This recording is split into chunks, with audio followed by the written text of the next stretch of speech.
Oh, oke, baiklah teman-teman. Perkenalkan, nama saya Novita Suryanti, NIM saya 18141150013. Di sini saya akan menjelaskan tentang statistik Bose-Einstein.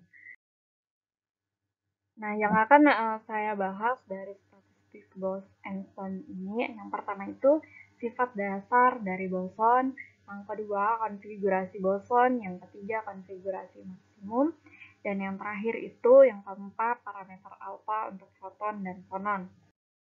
Nah, di sini uh, saya akan menjelaskan tentang boson itu apa sih kayak gitu. Jadi boson adalah partikel. Partikelnya itu uh, partikelnya yang spinnya itu berkelipatan bilangan bulat. Seperti partikelnya yang spinnya kelipatan bulat dari Hb sama dengan Hb per 2, yaitu bisa 0, bisa 1, 2, 3, 4, dan seterusnya. Nah, boson adalah juga mengikuti statistik Bose-Einstein seperti itu. Nah, yang kemudian boson ini adalah tidak memenuhi prinsip larangan Pauli. Nah, kenapa dia tidak memenuhi larangan Pauli? Karena kita ketahui prinsip larangan Pauli itu sendiri adalah prinsip larangan Pauli eksklusi. Pauli itu yang kita ketahui itu yaitu satu tingkat energi atau keadaan energi dapat diisi dua partikel asalkan partikelnya yang satunya itu spin up dan yang satunya itu spin down. Jadi boson ini tidak mengikuti prinsip larangan Pauli ini seperti itu. Nah, kemudian boson juga adalah partikel pembawa interaksi. Nah, di sini saya akan membahas tentang sifat dasar boson. Nah, sifat dasar boson ini berlaku untuk partikel kuantum yang mempunyai spin kelipatan bulat dari Hb. Contoh nih, ada foton, fonon, dan lain-lain. Nah, sifat dasar boson ini juga termasuk partikel yang tidak dapat dibedakan, seperti itu. Nah, sifat dasar boson ini juga dapat diasumsikan sebagai energi sistem diskrit atau tertentu. Nah, sistem dasar boson ini juga memiliki aturan distribusi. Satu tingkat energi dapat ditempati oleh satu partikel, dua partikel, semua partikel, atau bahkan tingkat energi diperbolehkan kosong sama sekali atau bebas. Nah, makanya sifat dasar boson ini juga dikatakan tidak memenuhi prinsip eksklusi Pauli karena uh, aturan distribusinya tuh kan kita bisa menempatkannya bebas kayak gitu. Jadi makanya di sini dia tidak memenuhi prinsip eksklusi Pauli. Nah, kemudian sifat dasar boson ini juga kita dapat cara menghitung kemungkinan penyusunan sistem ini itu adalah membagi tingkat-tingkat energi atau keadaan energi menjadi n kelompok seperti itu. Nah, kemudian di sini kita juga mengetahui energinya itu ada E1, E2, ES hingga EM. Nah, di sini jumlah sistemnya itu ada N1, N2, NS hingga NM. Nah, untuk cara menghitung jumlah total sistemnya dalam assembly itu persamaannya itu N besar. Ini N besar ini adalah jumlah total sistem sama dengan sigma S sama dengan 1 sampai M NS. Nah, NS-nya ini adalah jumlah sistem, teman-teman. Dan juga di sini untuk mencari energi total assembly adalah U sama dengan sigma S sama dengan 1 sampai M NS dikali ES. NS-nya itu apa? NS-nya itu adalah jumlah sistem, sedangkan ES-nya ini adalah energinya, teman-teman.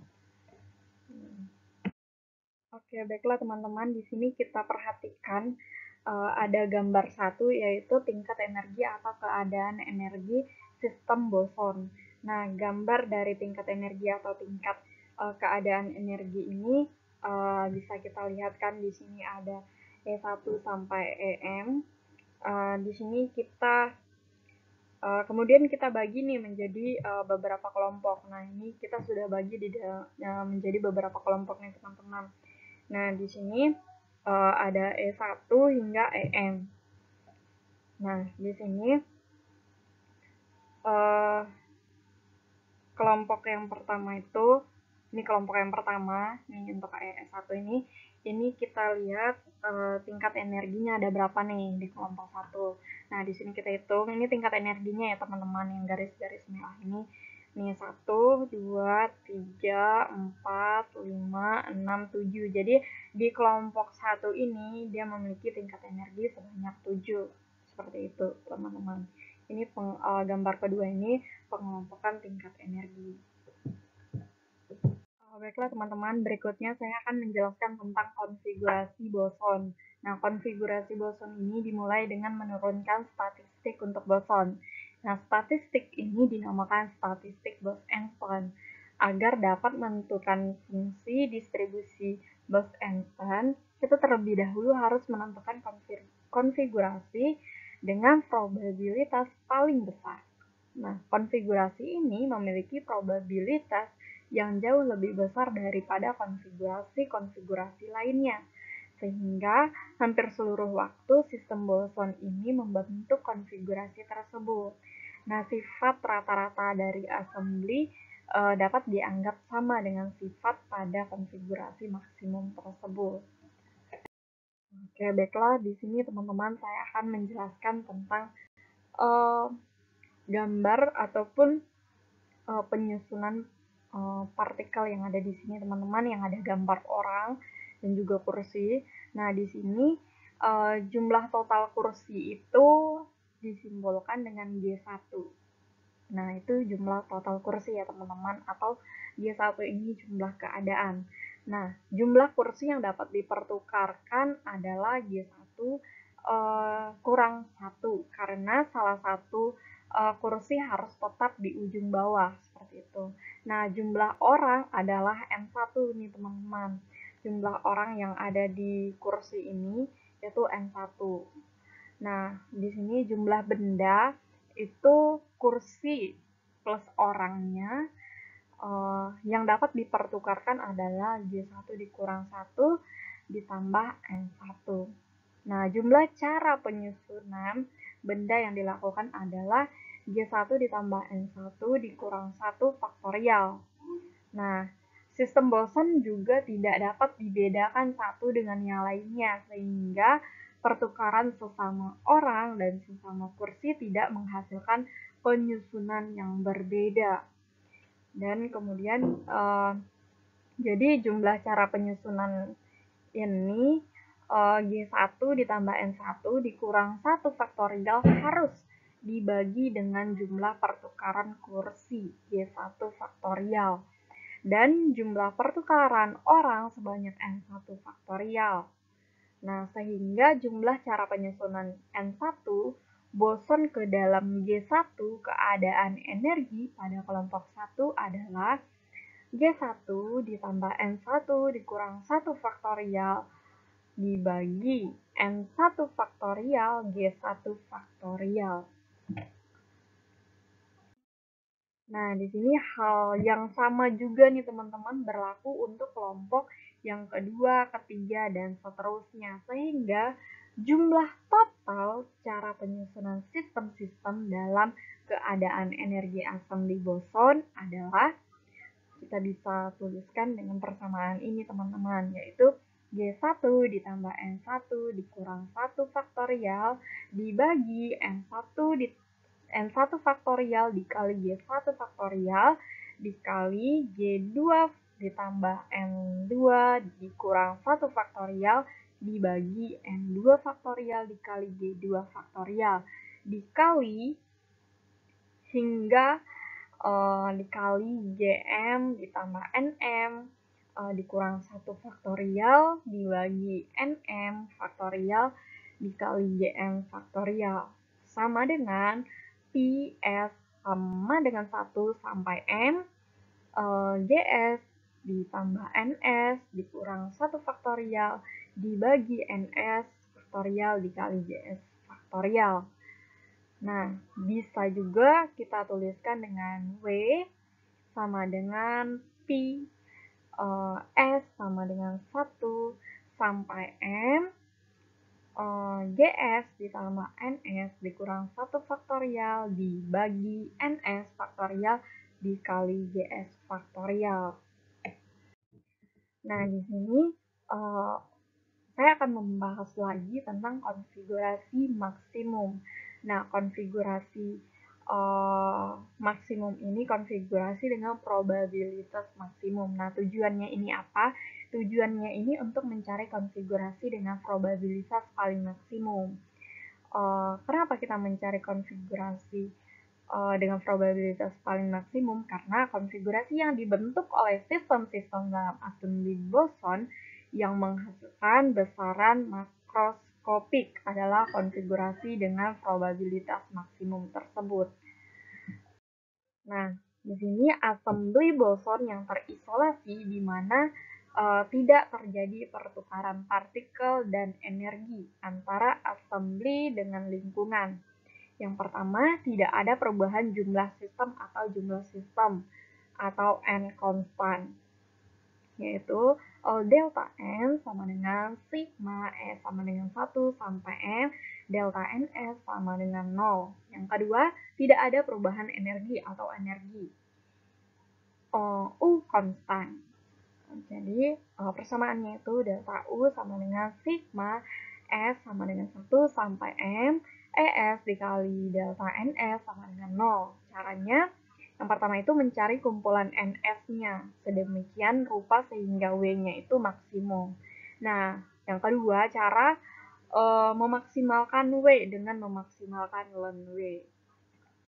Nah, di sini cara menghitung ln W sendiri yaitu ln W sama dengan ln Pi S sama dengan 1 sampai M, GS ditambah NS dikurang 1 faktorial dibagi NS faktorial dikali GS faktorial sama dengan ln G1 ditambah N1 dikurang 1 faktorial dikurang maaf, saya ulangin kembali, ln G1 ditambah N1 dikurang 1 faktorial dibagi N1 faktorial G1 faktorial dikali G2 ditambah N2 dikurang 1 faktorial dibagi N2 faktorial G2 faktorial dikali hingga Gm ditambah Nm dikurang 1 faktorial dibagi Nm faktorial Gm faktorial. Nah, kemudian sama dengan ln G1 tambah N1 dikurang 1 faktorial dibagi N1 faktorial dikali G1 faktorial ditambah ln G2 ditambah N2 dikurang 1 faktorial dibagi N2 faktorial dikali G2 faktorial ditambah hingga ln Gm ditambah Nm dikurang 1 faktorial dibagi Nm faktorial dikali Gm faktorial. Nah, kita persingkat lagi sama dengan, bisa juga kita tuliskan dengan sigma S sama dengan 1 sampai M, yaitu ln GS ditambah NS dikurang 1 faktorial dibagi NS faktorial GS faktorial sama dengan sigma S sama dengan 1 sampai M ln GS ditambah NS dikurang 1 faktorial dikurang ln NS faktorial dikurang ln GS faktorial. Nah, dengan menggunakan pendekatan Stirling, kita juga bisa menggunakan persamaan ini, teman-teman. Ln GS ditambah NS dikurang 1 faktorial Stirling, GS ditambah NS dikurang 1, ln GS ditambah NS dikurang 1 dikurang GS tambah NS dikurang 1. Nah, suku pertama dan suku yang kedua itu dan NS faktorial Stirling NS ln NS dikurang NS. Suku yang ketiga ln GS faktorial Stirling GS ln GS dikurang GS. Nah, di sini untuk mencari Lensw yang maksimum, tadi kan kita mencari Lensw-nya. Dan yang sekarang kita akan mencari Lensw yang maksimum. Untuk mendapatkan Lensw yang maksimum, maka persamaan 12 persamaan yang tadi harus didiferensialkan atau diturunkan terhadap NS-nya sehingga diperoleh delta per delta NS Lensw sama dengan delta per delta NS sigma S sama dengan 1 sampai M, GS ditambah NS dikurang 1, Len GS dikurang 1 ditambah 1 dikurang NS, Len NS dikurang GS, Len GS. Nah, terbentuk menjadi persamaan 13. Kemudian sama dengan, ini kita turunkan ya terhadap NS-nya, jadi sama dengan sigma S sama dengan 1 sampai M, yaitu delta per delta NS, GS ditambah NS dikurang 1, Len GS ditambah NS dikurang 1, ditambah delta per delta NS dikali 1 dikurang delta per delta NS dikali NS Len NS dikurang delta per delta NS dikali GS dikali Len GS. Nah, kemudian kita turunkan lagi, sigma S sama dengan 1 sampai M, delta GS ditambah NS dikurang 1 per delta NS, dikali Len GS tambah NS dikurang 1, ditambah GS ditambah NS dikurang 1. Nah, delta Len GS ditambah NS dikurang 1 per delta NS dikurang delta NS per delta NS Len NS dikurang NS dikali delta Len NS dibagi delta NS dikurang delta GS dibagi delta NS dikali Len GS dikurang GS dikali delta Len GS dibagi delta NS. Kemudian hasilnya itu sama dengan sigma S sama dengan 1 sampai M.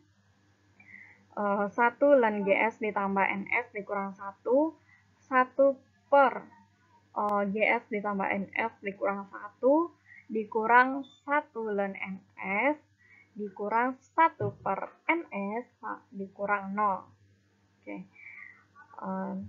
Kemudian sama dengan sigma S sama dengan 1 sampai M, Len GS ditambah NS dikurang 1 ditambah 1 dikurang Len NS dikurang 1 dikurang 0. Nah, kemudian sama dengan sigma S sama dengan M, Len GS ditambah NS dikurang 1 dikurang Len NS.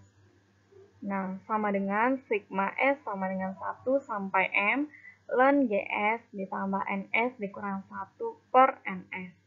Dengan demikian, Len W diturunkan terhadap NS adalah delta per delta NS, Len W sama dengan sigma S sama dengan 1 sampai M, Len GS ditambah NS dikurang 1 NS.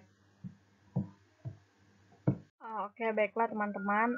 Di sini dari persamaan 14 juga dapat dituliskan sebagai berikut, yaitu delta Len W sama dengan sigma S sama dengan 1 sampai M, Len dikali GS ditambah NS dikurang 1 dibagi NS delta NS.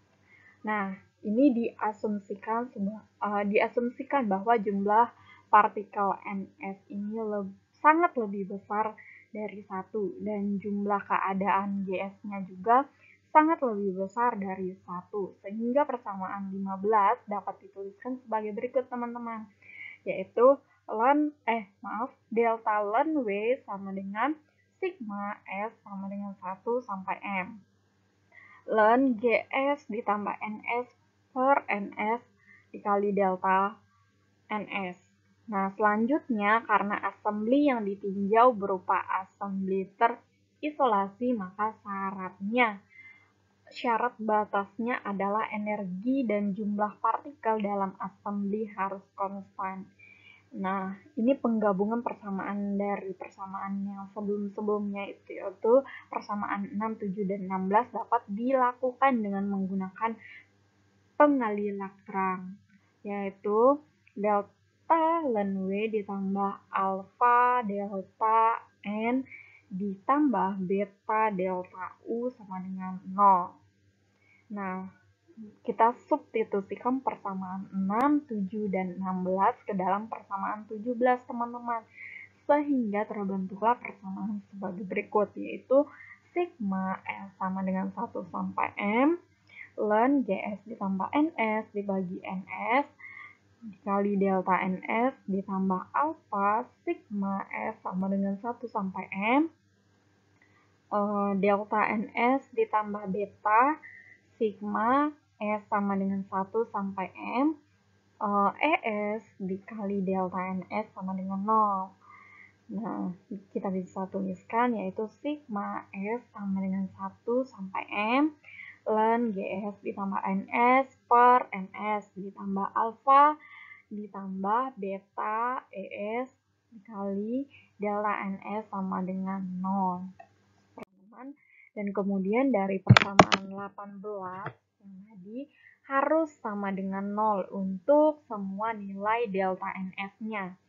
Sehingga suku yang di dalam kurung harus bernilai 0. Nah, yaitu ln GS ditambah NS dibagi NS ditambah alpha ditambah beta ES sama dengan 0.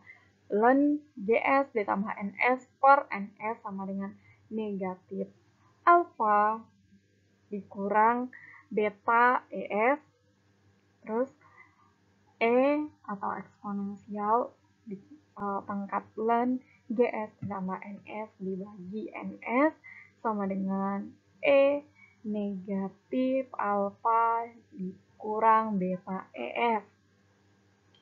GS ditambah NS dibagi NS sama dengan E atau eksponensial di pangkat negatif alpha dikurang beta ES. GS dikurang NS ditambah 1 sama dengan E pangkat negatif alpha dikurang beta kali ES. GS per NS sama dengan E pangkat negatif alpha negatif beta ES dikurang 1. Nah, NS sama dengan GS per E pangkat alpha ditambah beta ES dikurang 1.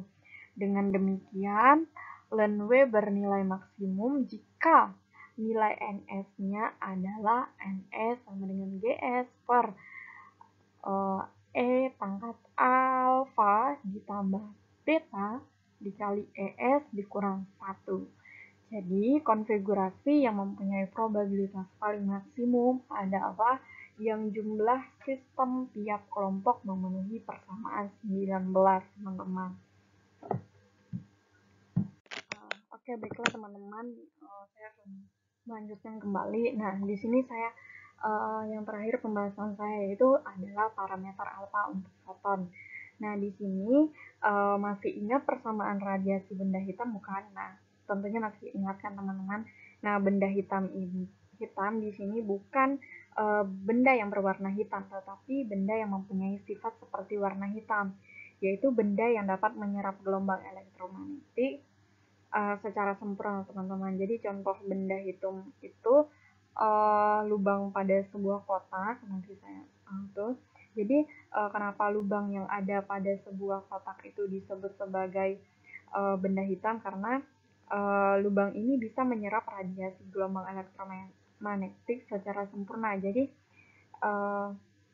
yang sudah masuk itu tidak bisa keluar lagi, teman-teman. Jadi radiasi yang masuk ke dalam lubang yang ada di kotak berperilaku seperti partikel yang disebut foton, teman-teman. Jadi foton ini akan menabrak atom yang ada di dinding kotak. Nah, ketika tumbukan terjadi, jadi dia terjadi transfer energi dari foton ke atom sehingga atom yang ada di dinding itu bergetar, teman-teman. Jadi setelah tumbukan, foton terpental lagi menumbuk atom yang ada di dinding lain dan terjadi transfer energi. Begitu seterusnya hingga energi foton habis.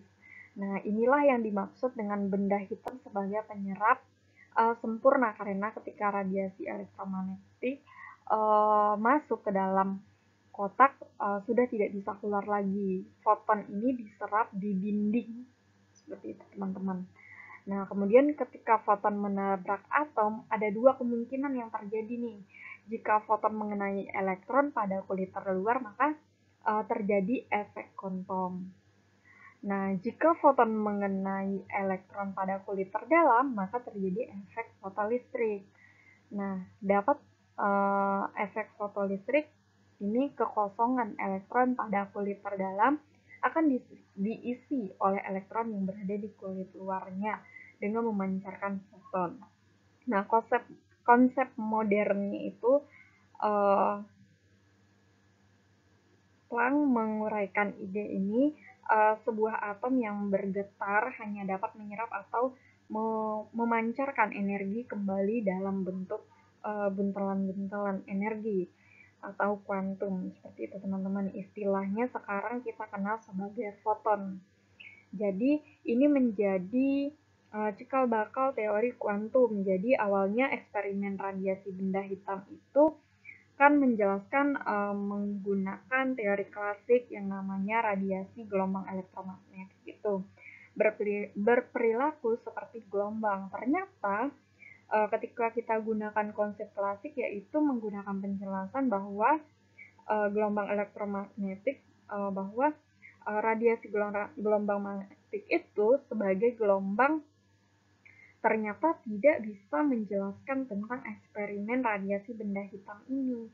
Sehingga muncul ide Planck yang lebih modern lagi bahwa radiasi gelombang elektromagnetik itu tidak hanya bisa berperilaku seperti gelombang, tetapi juga bisa berperilaku seperti partikel. Nah, partikelnya itu sebagai kuantum.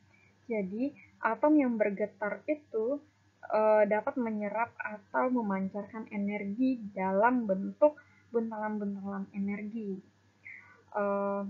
Kuantum ini setelah punyanya Planck, sekarang kita kenal sebagai foton, teman-teman. Jadi seperti ini tadi, radiasi yang masuk ke dalam lubang ada di kotak berperilaku seperti partikel di dinding kotak yang disebut dengan foton. Foton ini akan menabrak atom yang ada di dinding kotak tersebut. Nah, jadi karakteristik dia berperilaku seperti partikel itu, dia punya momentum.